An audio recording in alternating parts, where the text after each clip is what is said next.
할렐루야. 오늘도 특성으로 또 은혜 받게 해주셔서 감사합니다.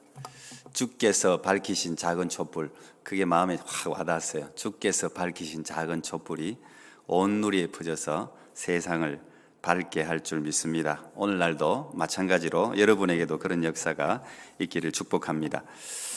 네, 매주 이렇게 특송 가정 단위로 또 선교회별로 여러분들이 이렇게 해주시는 자체만으로도 은혜가 되는 것 같아요. 감사하고 가지고 있는 재능이 주께 또 드려지는 기쁨이 여러분 가운데 모두 있기를 바라고, 우리 교회 이 주일 예배마다 찬양을 드리는데 우리 노주성 전도사님 인도하고 계신데, 지금 이 주일 예배를 중고등학생들도 참여하고 있고 또 영광의 어르신들도 참여해서 이 폭이 굉장히 넓습니다.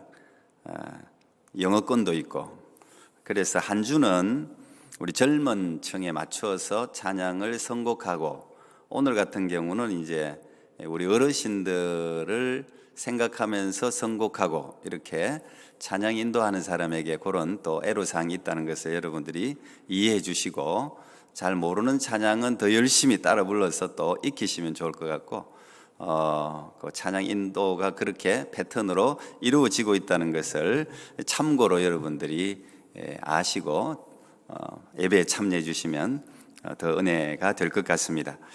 오늘은 기독교 베이직 시리즈 두 번째로, 지난주는 종교와 신앙에 대해서 제가 말씀을 나누었고, 오늘은 하나님의 감동으로 기록된 말씀에 대해서 여러분과 함께 은혜를 나누려고 합니다. 앞으로 기독교 베이직 시리즈가 몇 주간 계속될지는 모르겠는데 제가 한 10번 정도는 해야 될 것 같다고 생각을 하는데, 우리의 감성이나 영성 부분보다는 아무래도 좀 지성 쪽으로 좀 터치가 좀 많을 거라고 생각합니다. 서로 베이직을 놓는 부분이기 때문에 그렇다고 그렇게 딱딱한 말씀은 되지 않을 거라고 생각하는데, 그렇게 아시고 여러분들이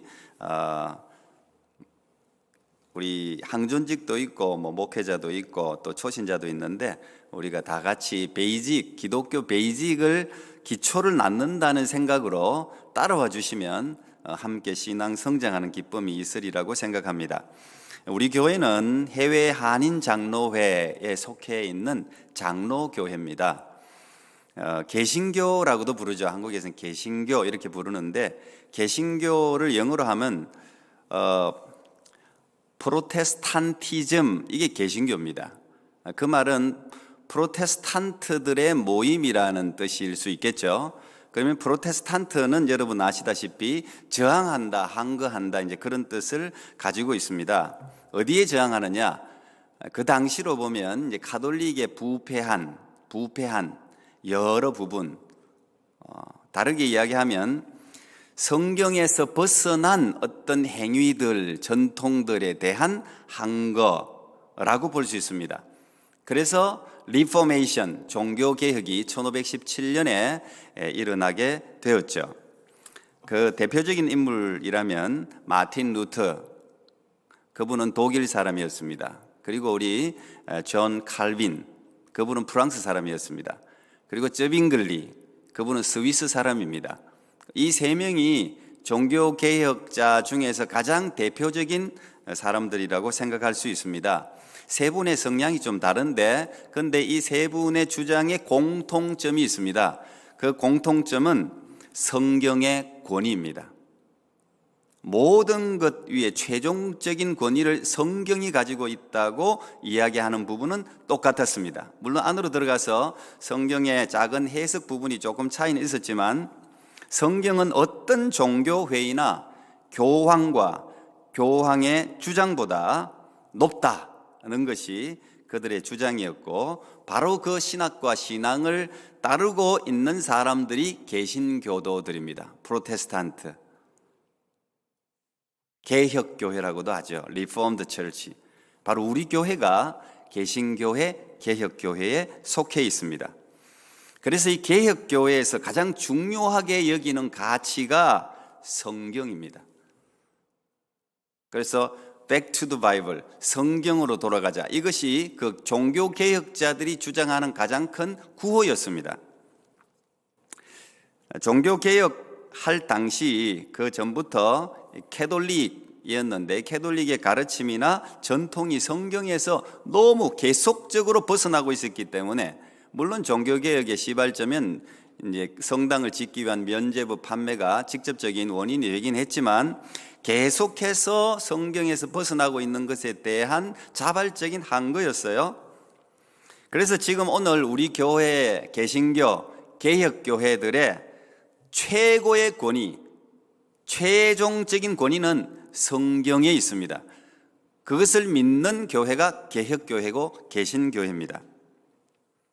이 개혁교회를 탄생시켰던 종교개혁의 5가지 표, 아마 평신도 여러분들도 많이 알고 있을 거라고 생각합니다. 라틴어로 five solas 그렇게 부릅니다. 솔라라는 말은 오직이라는 뜻입니다. only, 오직, 굉장히 중요합니다. 솔라가 굉장히 중요한데 당시에 부패했던 가톨릭과 가장 큰 구별점이라고 생각할 수 있어요.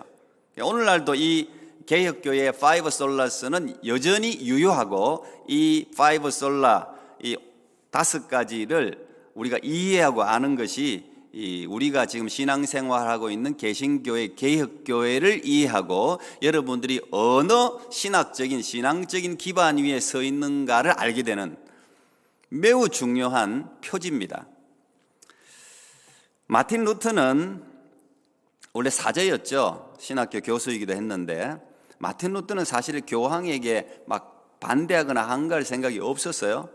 근데 어쨌든 자기 안에 있는 신학적인 고민, 그래서 우리가 알다시피 로마서를 읽으면서 구원이 교황이 내가 네 죄를 사해준다고 해서 죄가 사해지는 것이 아니라 많은 사람들이 엄청난 공로를 행하고 선한 행위를 한다고 해서 구원을 얻는 게 아니라는 사실을 로마서 1장 17절 오직 의인은 믿음으로 말미암아 살리라라는 말씀에서 충격적으로 발견하게 됩니다. 그것이 이제 종교개혁의 시발점이 되는데 그래서 외쳐진 종교개혁자들의 구호가 솔라 피데, 오직 믿음, 그였습니다. 오직 믿음. 오직 믿음은 교황이나 사도적 전통을 믿는 것이 아니라 그 오직 믿음의 근거는 성경이었습니다. 성경을 믿는 것을 오직 믿음이라고 불렀어요. 그래서 따라온 구호가 솔라 스크립투라, 오직 성경이라는 구호였습니다.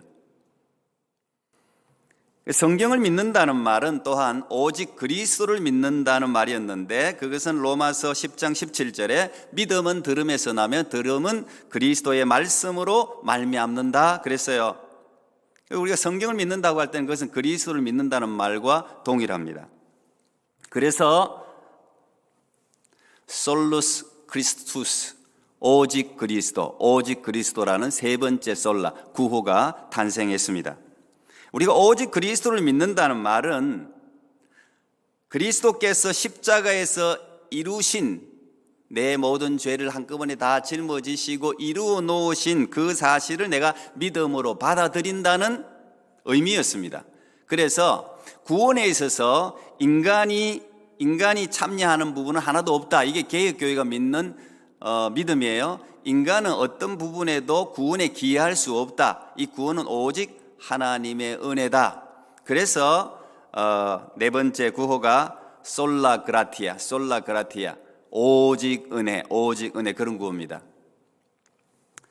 그러므로 그 구원에 대한, 우리를 믿음으로 구원받는 그 구원에 대한 영광은 사제나 교황에게 돌아가서는 안 되고 오직 하나님께만 돌려야 된다. 오직 하나님만이 그 영광을 받을 수 있다. 그래서 마지막 5번째 구호가 솔리데오 글로리아, 솔리데오 글로리아, 오직 하나님께 영광, 오직 솔라, 오직 하나님께 영광. 그래서 우리 교회 여러분 앞에 솔리데오 글로리아라는 라틴어가 지금 이 앞에 기록되어져 있습니다. 오직 하나님께 영광, 그 뜻입니다.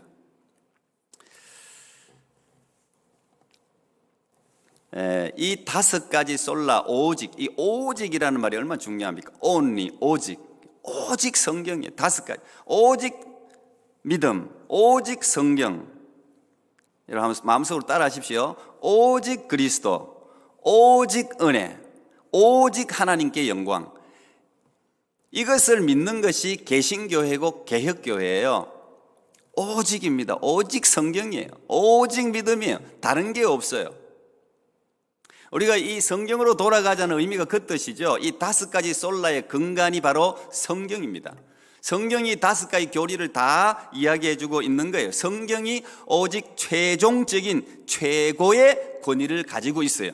이 사실을 믿는 것이 개신교회입니다. 개혁교회입니다. 우리는 개신교도들이에요. 어떤 제도나 전통보다 성경이 더 높은 권위에 있다는 것이죠.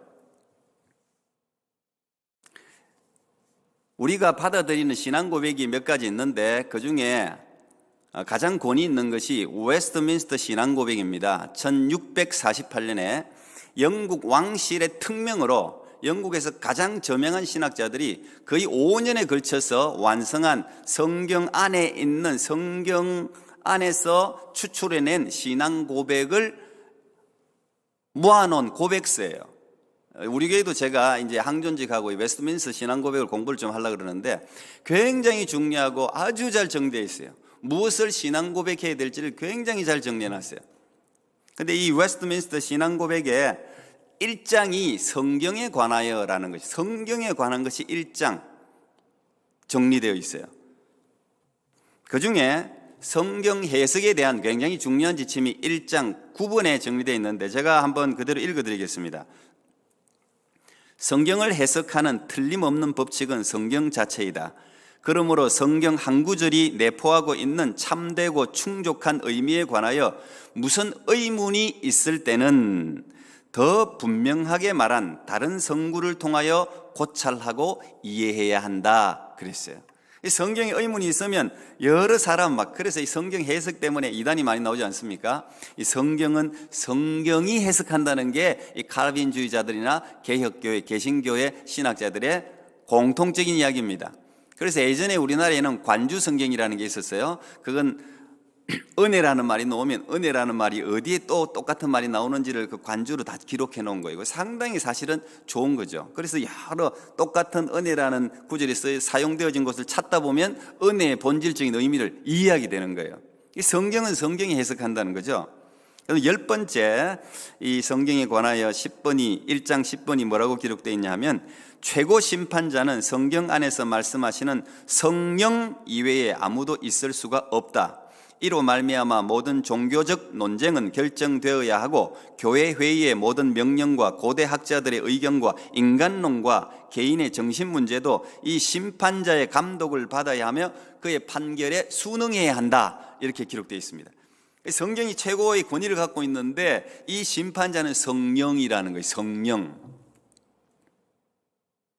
그래서 우리 개혁교회는 사실 성경과 성령 이게 두 바퀴라고 말할 수 있어요. 굉장히 중요해요. 성경과 성령. 성경은 하나님의 감동으로 기록된 말씀이죠. 성경이 하나님의 말씀이라는 말을 어떤 사람은 오해합니다. 그러면 하나님이 손으로 직접 성경을 기록했다 이렇게 이해하는 분들도 있어요. 그런 신학자들도 있습니다. 그런데 말씀은 우리가 다 알다시피 이해하다시피 하늘에서 뚝 떨어진 게 아닙니다. 하나님이 직접 손으로 쓴 글도 아니에요. 성경은 지금 우리가 받아들이는 정경은 캐논은 66권인데 약 1600년에 걸쳐서 약 40여 명의 저자들에 의해서 40여 명의 저자들이 있어요. 기록되었습니다. 그리고 성경을 여러분들이 자세히 살펴보면 우리는 그냥 번역된 성경을 봐서 그런데 이걸 원어로 이제 이렇게 보면 문체가 달라요. 기록한 방식도 다릅니다. 관점도 틀려요. 그래서 가령 우리가 마태복음은 유대인들을 향해서 기록한 것이고 누가복음은 이방인을 향해서 기록한 것이고 뭐 이런 누가는 의사이기 때문에 의학적인 용어가 많이 등장하고 에스겔은 제사장이기 때문에 성전에 대한 이야기가 많이 등장한다. 이런 인간적인 그가 가지고 있는 이런 특징들이 성경에 분명히 묻어 있습니다. 다윗은 목동이었기 때문에 하나님을 목자로 자신을 양으로 비유해서 시를 기록했죠. 이런 인간적인 특성이 성경에 분명히 묻어 있는데 그럼에도 불구하고 우리는 성경을 하나님의 말씀이라고 믿습니다. 다시 말하면 40여 명의 인간들의 저자가 있지만 원저자는 하나님이라고 믿는 것이죠. 그게 개혁교회예요. 왜 그럴까요? 바로 이 말씀 때문입니다. 디모데후서 3장 16절 17절 보니까 새 번역입니다. 제가 새 번역으로 읽어드리는데, 모든 성경은 하나님의 영감으로 된 것으로서 교훈과 책망과 바르게 함과 의로 교육하기에 유익합니다. 성경은 하나님의 사람을 유능하게 하고 그에게 온갖 선한 일을 할 수 있게 하는 것입니다. 그랬습니다. 다시 말하면 모든 성경이 굉장히 중요합니다. All Scripture 중입니다. All Scripture, 모든 성경입니다. 모든 성경은 하나님의 영감으로, 감동으로, Inspiration, 영감으로. 그 말은 헬라어를 번역한 건데 그 말은 하나님의 입김을 불어넣었다는 뜻이, 하나님의 입김을 불어넣었다. 우리가 그러면 금방 누가 생각납니까? 인간의 창조가 생각나죠. 인간도 하나님의 입김으로 불어넣어서 생명, 살아있는 영이 됐어요. 하나님 말씀도 하나님의 입김으로 불어넣었기 때문에 살아있는 말씀이 된 거예요. 그런데 이 하나님의 영감으로 기록되었다는 것이 하나님이 불러주는 대로 기계적으로 적었다는 것을 의미하는 게 아니에요. 메카니컬 인스피레이션, 그러니까 기계적 영감설이 있는데 우리 개혁교회는 그걸 받아들이지 않습니다. 성령의 감동 가운데, 그 말은, 성령의 영감을 받았다는 말은 하나님이 불러주는 대로 인간의 정신이 정지된 상태에서 인간의 의지가 하나도 들어가지 않고 하나님이 불러주는 대로 모든 걸 적었다는 걸 이야기하는 것이 아니라 성령의 절대적인 간섭과 통제와 감독 가운데 성경 기자들의 성격과 기질, 교육과 문화, 경험과 스타일 등을 함께 사용해서 기록했다는 것을 의미해요. 인간의 특성이 들어갔지만 오류를 성령이 범하지 않도록 통제했다는 의미예요.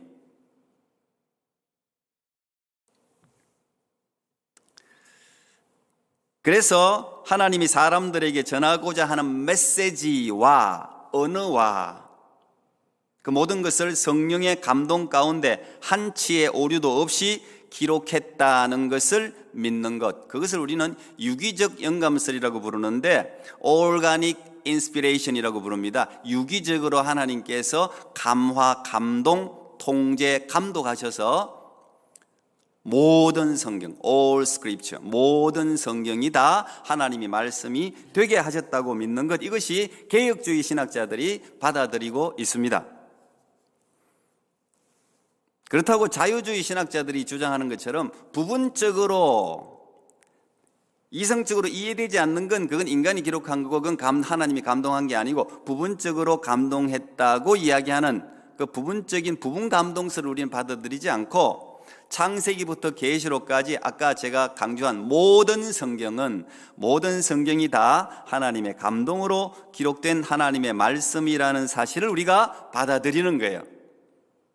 그래서 성경에 가령 접속사라든지 성경의 단어 하나하나가 다 중요한 거예요. 왜? 하나님의 감동으로 하나님께서 그 사람의 인간적인 특성은 사용했지만 오류가 없도록 언어에까지도 감동해서 구별해서 적을 내용들을 적게 했기 때문에 다 의미가 있는 거예요. 그래서 큐티가 하나하나 한 문장만 해도 굉장히 많은 깨달음이 그 안에 들어있는 것이죠.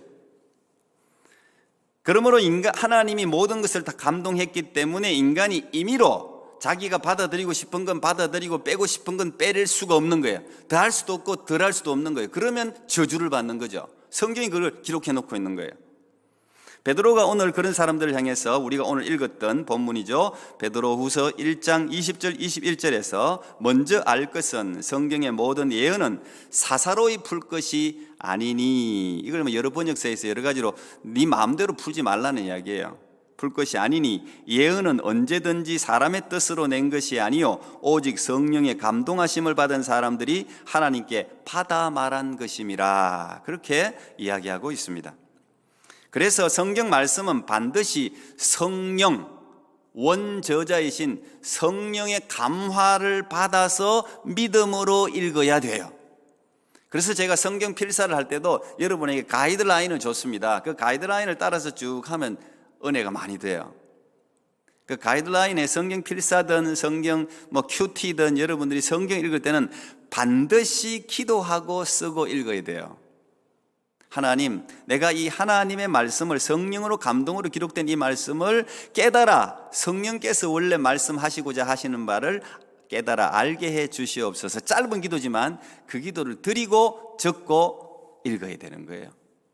그래야지 이 성경은, 하나님의 말씀은 바로 하나님이시기 때문에, 말씀이 하나님이기 때문에, 하나님은 살아계시기 때문에 그 살아계신 하나님의 말씀으로 우리를 인도하는 거죠.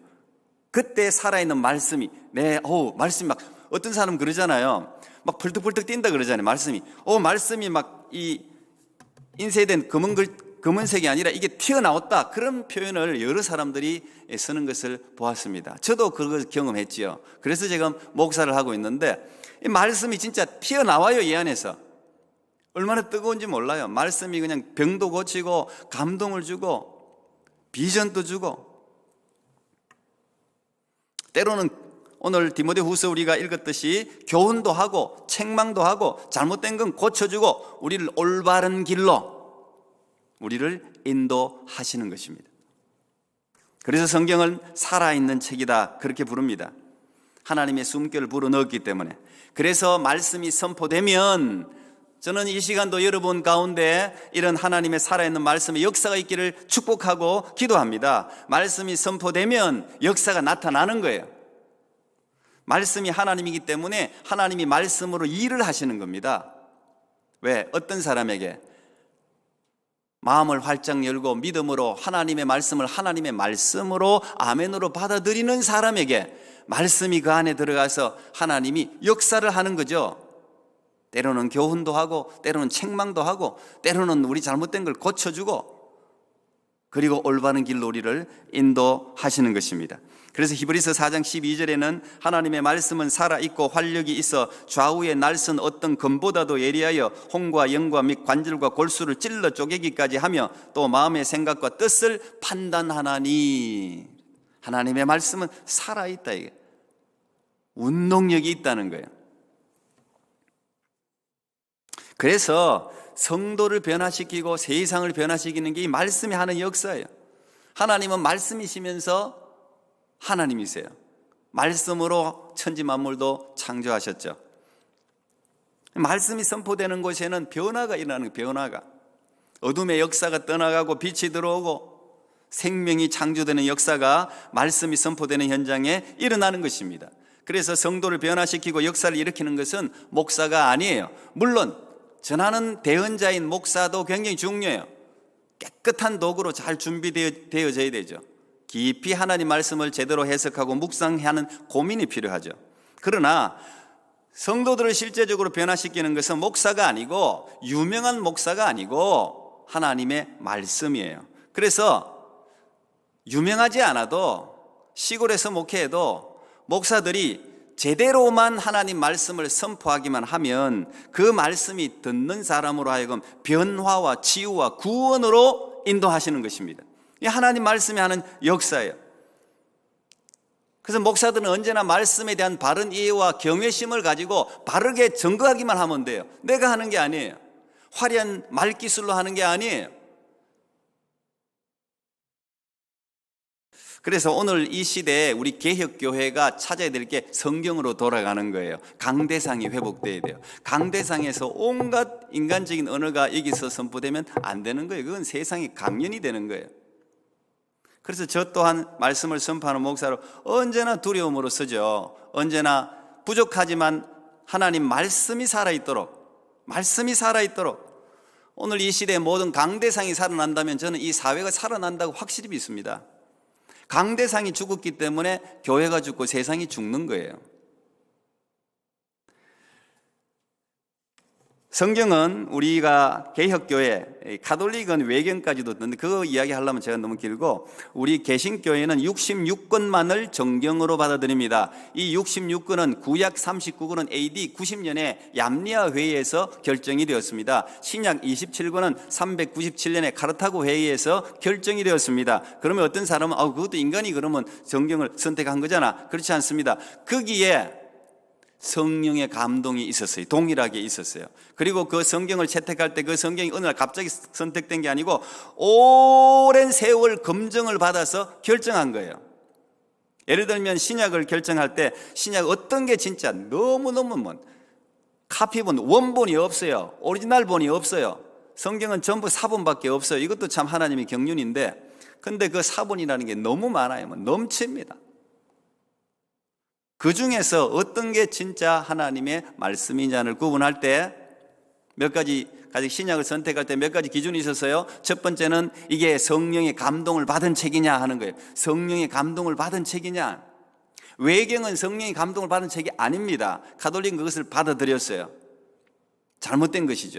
교황이 성경보다 위에 있기 때문에 그건 매우 잘못된 거예요. 두 번째는 사도나, 이게 사도가 기록한 것이냐, 아니면 사도의 서기, 가령 누가라든지 마가는 베드로의 통역관이고 마가의 동역자였잖아요. 그래서 사도와 함께 했던 사람이 기록한 것이냐, 이게 이제 그 정경을 선택하는 기준 중에 또 하나였어요. 또 세 번째 기준은 이 성경이 어느 교회에서만 역사하는 게 아니고 공간과 장소를 초월해서 보편적으로 모든 교회가 공인하고 받아들이고 있느냐 하는 보편성에 있었어요. 그런 여러 가지 기준에 의해서 아주 까다롭게 성령이 감동하심으로 이 66권은 AD 397년에 완결되었습니다. 그렇게 오늘 우리에게 전해지고 있는 거예요. 이 하나님의 말씀은 지금까지 이 말씀을 없애려는 수많은 시도와 수많은 탄압과 박해가 있었지만 지금까지 보존되어 왔어요. 왜요? 하나님의 말씀이기 때문에. 풀은 마르고 꽃은 시드나 하나님의 말씀은 영영이 서리라 그랬잖아요. 영영이 서리라. 왜 이 말씀이 없으면 우리가 예수 그리스도를 알 길이 없고 구원의 길이 막혀버려요. 그래서 하나님은 어쨌든 간에 이 말씀이 지금까지 보존되고 우리들로 하여금 읽을 수 있도록 성령께서 지금까지 보존하시고 이끌어 오신 것이죠. 성경에는 굉장히 많은 특징이 있는데, 여러분 성경을 어떤 사람은 성경 안에 세상의 모든 게 다 들어있다고 생각해요. 요술방망이 같이 생각하는 사람들도 있습니다.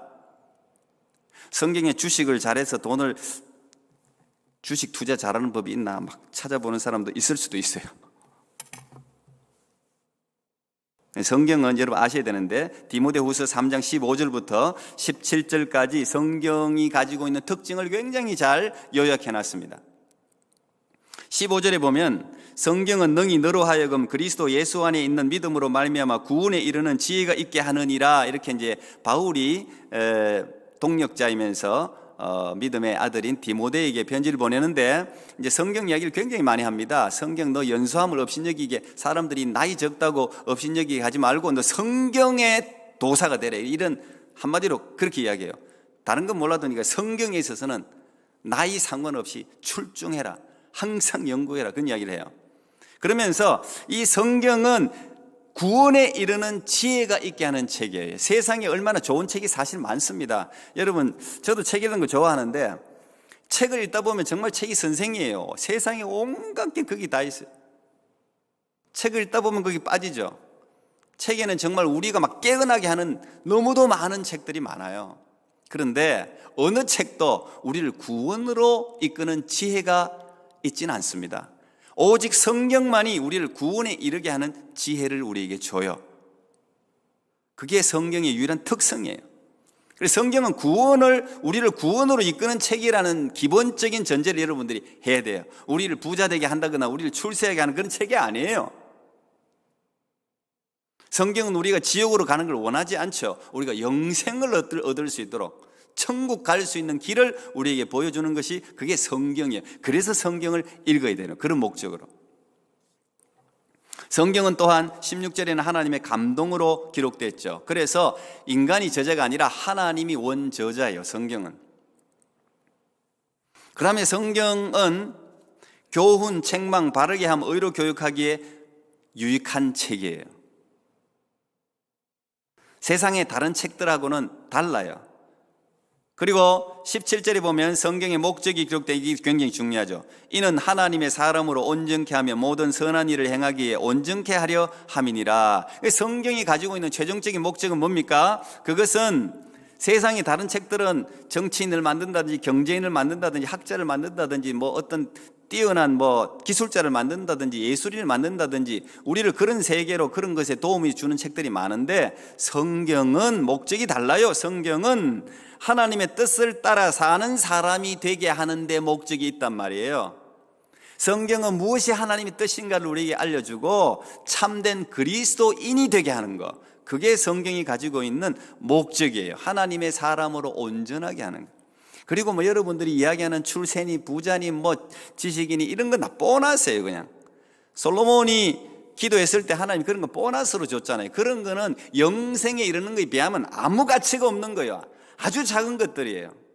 우리는 이게 주객이 전도돼 가지고 지금 구하고 있지 않습니까? 그런 거는 하나님이 필요한 사람들에게, 이 구약에 보면 아브라함부터 시작해갖고 부자 아닌 사람이 있었습니까? 다 부자였어요. 이삭, 야곱 다. 하나님이 주고 싶은 사람이 주는 거예요, 물질도.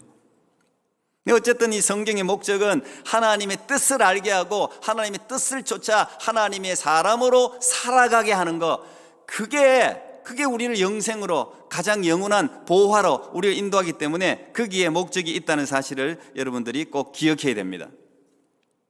예수님이 공생애를 시작하시기 전에 광야에 들어가서 40일 금식하시고 사단이 와서 시험을 한 장면을 여러분 잘 아십니다. 그 첫 번째 시험이 뭐였습니까? 돌덩이가 떡이 되게 해서 먹으라는 거예요. 그때 예수님께서 하신 말씀 잘 아시죠?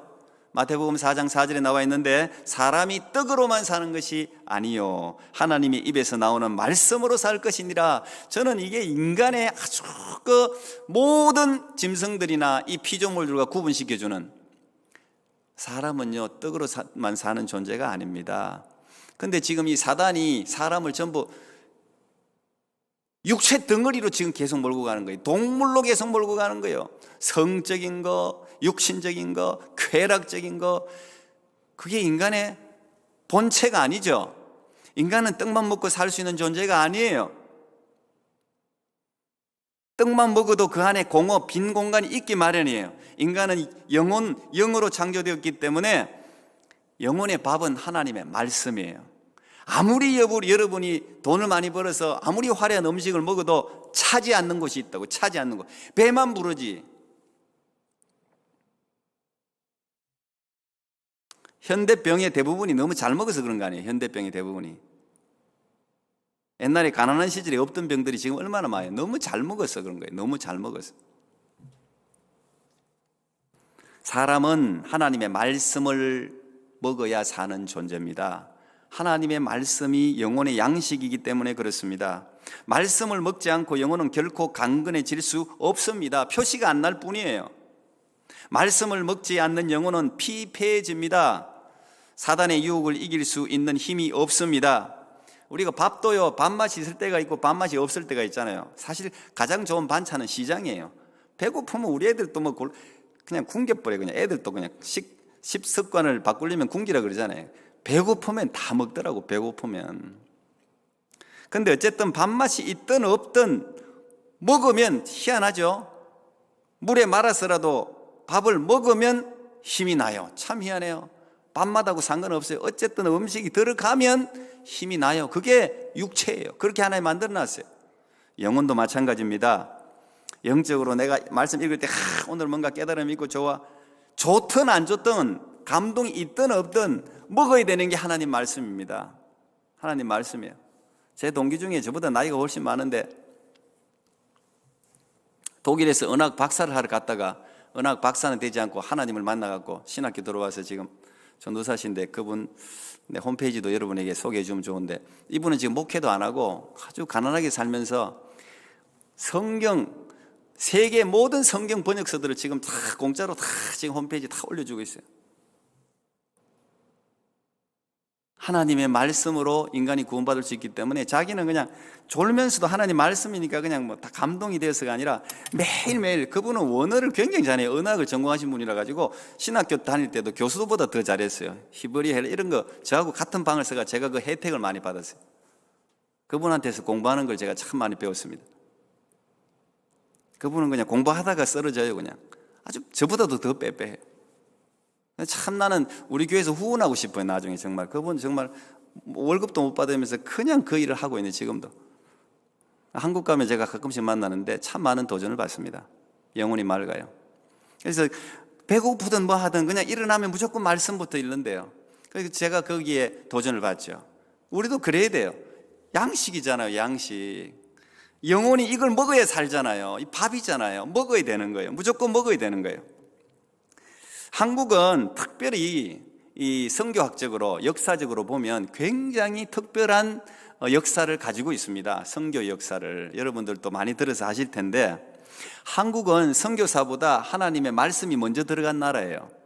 선교사들이 들어갔을 때, 언더우드 선교사도 마찬가지인데 들어갔을 때 벌써 기독교인들이 100명이나 있어요. 너희들 어떻게 기독교인이 됐니? 말씀이 먼저 들어왔어요.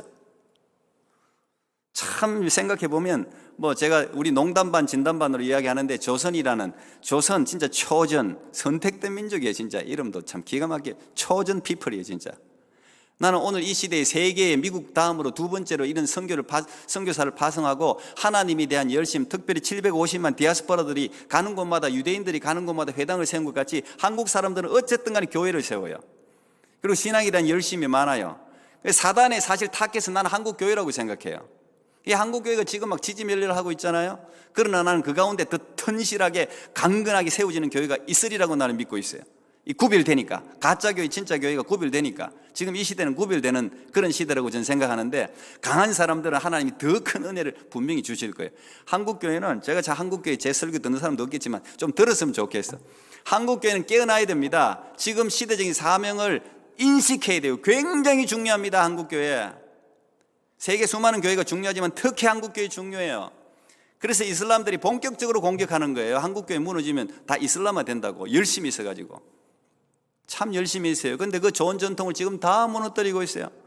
그 헌신, 열심 이런 건 세계 어느 기독교인들도 그런 거 없습니다.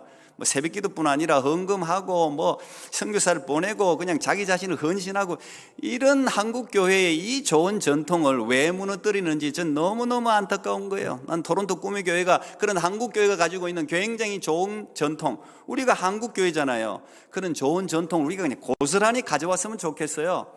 그 중에서 좋은 전통 중에 하나가 성경 읽는 거예요. 사경에 그래요. 사경에 성경을 연구하는 거, 이거 우리 열심히 썼습니다. 1885년 4월 5일 여러분 기억하죠? 1885년 4월 5일 아주 역사적인 날입니다.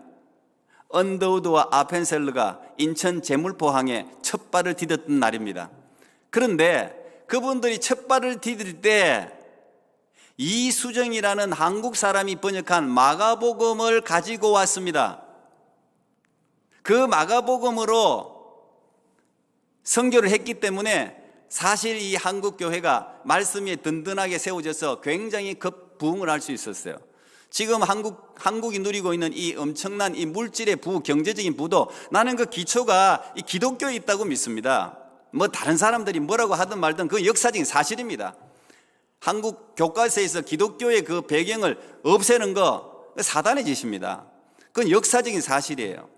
이승만 대통령, 초대 대통령 자체가 독실한 기독교인이었고 국회가 기도함으로써 시작된 나라고, 그래서 하나님이 사실 복을 쏟아부어 준 거예요, 사실. 근데 이수정이라는 이 사람은 원래 아버지 부모님이 가톨릭 신자였는데 사실 가톨릭 때문에 순교했습니다. 그래서 국가에 출세를 할 수가 없는 사람이었어요. 그런데 뭐 역사적인 배경을 제가 설명할 길은 없는데 어쨌든 이모군란이 일어나는데 그 이모군란의 민비를 이 이수정이라는 사람이 보호를 합니다. 구해줍니다. 그래서 조정의 신뢰를 받아서 출세하게 됩니다. 그리고 일본의 농업이라든지 일본의 문물을 배우기 위해서 여러분 잘 아시는데 신사유람단이라는 그 외교인들을 파송할 때 수행 비서원으로 이 이수정을 붙여요. 그래서 일본에서 오랜 시간을 보냅니다. 이수정 이분이 고급 관료죠. 관료로서 일본에서 이분이 만났던 농학 박사가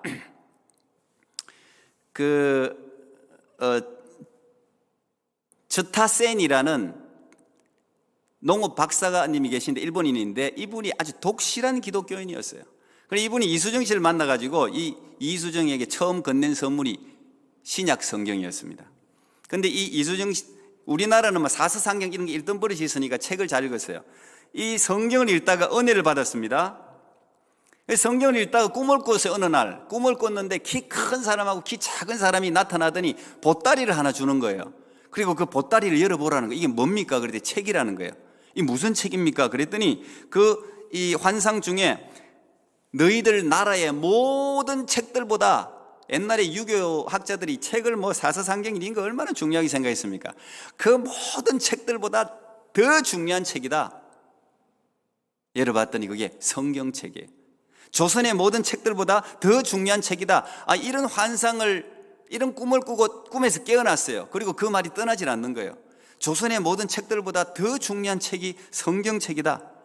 그 감동이 계속 가지질 않았어요. 그리고 성경책을 읽으면서 스스로 기독교인이 되기로 결심하고 미국 선교사, 일본에는 미국 선교사들이 많았는데 미국 선교사에 가서 세례를 받습니다. 어떻게 보면 조선인 고급 관료 중에 최초의 세례 교인이라고 볼 수 있어요. 조선에서 한국 땅에서 못 받은 게 좀 아쉽지만 거기서 세례를 받고 그가 성경책에 꽂혀서 그 미국 선교사와 함께 성경책을 번역합니다. 그 중에 제일 먼저 번역한 게 이 마가복음입니다. 이수정 마가복음. 굉장히 유명하죠. 그리고 이 일본에서 천권이 출판이 됩니다. 그리고 이 이수정 씨가 이 기독교에 대해서 눈을 열고 보니까 이 조선 땅은 교회가 아니면 일어날 수가 없다는 하나님의 감동을 받아서 자기가 보니까 미국에서 선교사들이 오면 조선이 일어날 수 있겠다 싶어서 미국으로 편지를 보냈습니다. 일본에서도 많은 사람들이 그런 편지를 보냈어요. 그런데 선교사가 일어나지 않았는데 조선인인 사람이 당신들이 이 땅은 지금이 최고의 기회다. 당신들이 와서 이 하나님의 복음을 전해야 된다. 내가 누군지는 모르지만 내 미약한 사람이지만 너희들 위해서 기도하고 있다는 이 편지가 감동을 시켰어요. 그 편지를 받고 온 사람이 바로 언더우드입니다. 언더우드가 그 편지 보고 나라를 선교지를 결정하다가 조선을 결정한 거예요. 여러분, 성경은 우리를 살리는 책이고 하나님의 사람을 만드는 책이고 국가를 변화시키는 책입니다. 성경만이 우리를 구원으로 이르게 하는 지혜를 줍니다. 저는 2021년에 이 성경 말씀을 기초석으로 삼아 우리가 신앙생활을 몇 년을 했든지 직분이 뭐든지 상관하지 말고 성경 말씀, 솔라 스크립투라, 오직 성경, 솔라, 오직 성경, 이 성경 위에, 이 토대 위에 여러분의 신앙의 든든한 집을 지어갈 수 있기를 간절한 마음으로 축복합니다. 기도하겠습니다. 하나님 감사합니다. 오늘 기독교 베이직 시리즈 하나님의 감동으로 기록된 말씀에 대해서 우리가 들었습니다. 하나님, 우리에게 이 엄청난 하나님의 말씀을 주셔서 감사합니다. 영어로 읽을 수 있고 한국말로 읽을 수 있고 프랑스말로 읽을 수 있고 수많은 말로 번역되어서 누구나 읽을 수 있게 된 것 정말 감사합니다. 아버지여, 이 보석 같은 이 말씀을 2021년 올해는 정말 하나님 우리의 인생의 기초로 단단히 하나님 세울 수 있도록, 그래서 이 살아있는 하나님 말씀이 내 인생을 변화시키고 하나님 이 시대를 변화시키는 놀라운 역사를 눈으로 목도할 수 있도록 하나님 역사하여 주시옵소서. 예수님 이름으로 기도하옵나이다. 아멘.